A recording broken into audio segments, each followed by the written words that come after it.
politics where you just have these kind of manic outbursts day in and day out. And the Joe Rogan debate is old.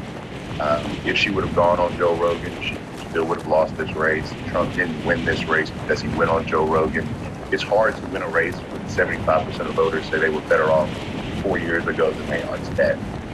And, you know, we had this podcast yesterday on Pod Save America where, you know, all of the campaign staffers decided to call up and go to Pod Save America.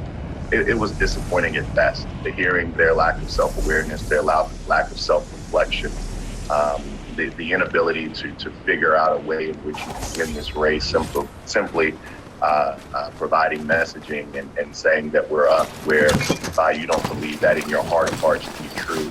I just think was disappointing. And Pod Save America themselves have been relatively disappointing because they were supposed to be our ecosystem to compete with the right-wing Ben Shapiro's.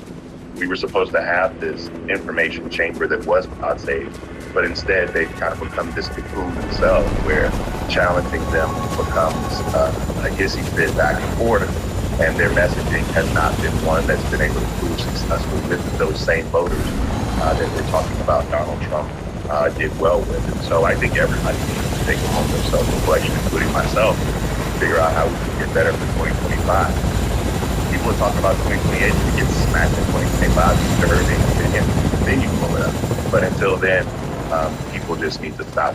Yeah, so clearly the party sellers is just another one of these stereotypical liberal black dudes that they bring on CNN in order to talk about the Democrat Party as if he has any idea what he's talking about.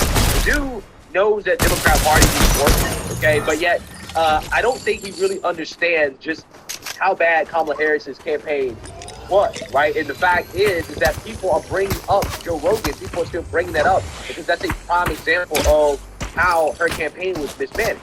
Okay, when you listen to Kamala Harris's team talk about the decision making around Joe Rogan's podcast, in which she decided that, hey, I don't have time to go to Texas and to do that podcast, but yet she had time to go to Texas to do a Beyonce rally that didn't.